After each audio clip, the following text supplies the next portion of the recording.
Hi, I'm so happy to see you. I'm Samapti and so good to be here.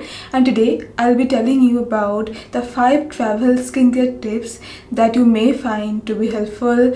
And I'm going to start with a mistake that I made when I was traveling. So what happened while traveling? I was carrying that Clinics Take a Day Off cleansing balm and cleanser from Deconstruct, their brightening cleanser. But soon I realized these two were too gentle to remove the makeup sunscreen of my skin properly, because when I was traveling I was putting way too much of sunscreen, makeup, and I needed good cleansers, good effective cleansers. I'm not saying these are bad cleansers, but what happened, this cleanser and this cleansing balm together, they didn't quite removed the amount of makeup and sunscreen that I was using that time. I was getting whiteheads and I realized this is happening due to congested pores, because this cleansing routine is not working for me. But at home it worked because I didn't use that amount of makeup and sunscreen. Maybe that's why gentle cleansers can be good for everyday use,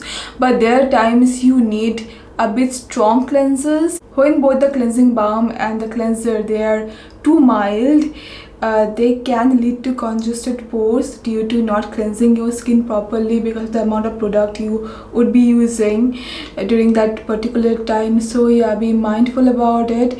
Make sure you're using cleanser that is taking care of removing the makeup, sunscreen properly. Otherwise it can lead to congested pores, it can lead to breakouts. In my case, I got whiteheads, but when I started cleansing my skin properly, the whiteheads went. So yeah, that's the thing. Sometimes too mild products don't work. You need the gentleness with the efficacy, and it depends on the skincare, the makeup that you are using. So yeah, that's the thing. I hope it made sense. Number 2 would be, do not exfoliate just one day before you are going on a trip. Suppose you are going to a sunny place. If you exfoliate, what happens? Your skin gets too photosensitive.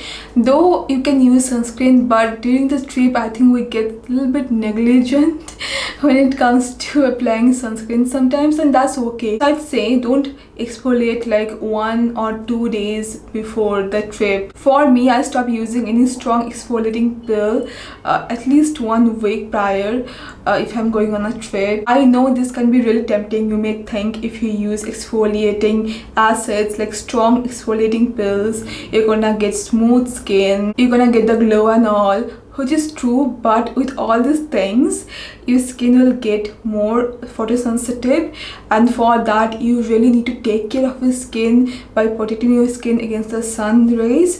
And like I said, during trip, when you're on vacation, you can get like, you cannot always think about protecting your skin against sun, right? So you better avoid using any strong chemical pills just before going on a trip.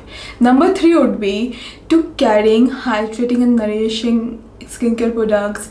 I mean, while on the trip you won't need too much of exfoliation. I would recommend products with niacinamide, centella, mugwort, something that can soothe your skin, something that can support your skin barrier. I avoid using any exfoliating acid even during the trips, and even I don't use much of retinol when I'm like traveling. I come back home, then I start my retinol and stuff. That's me. Let me know what works for you. Number 4, use appropriate sunscreen. Say if you're going somewhere that is very hot, then use water resistant sunscreen. Also you can carry sunsticks for your application, but if you're going to a place that is really cold, you can get those nourishing sunscreens that have more moisturizing quality. Your sunscreen should be weather appropriate, and yeah, remove your sunscreen properly. Especially if you're using water resistant sunscreen, you need good cleansing. Number 5 would be to rely on umbrella sometimes. I know again we are there to have fun. It's too much to carry umbrella everywhere, but yeah, this is something that can help you out. This is something I do sometimes to save my skin from sun damage. I also carry dupatta. Sunglass I don't wear much because I don't know why, I don't feel comfortable wearing, but that can help you a lot. So yeah, that's all for now. I hope these tips help you. Let me know about your travel skincare tips, and thank you so much for being there. I'm gonna see you very soon then. Bye bye.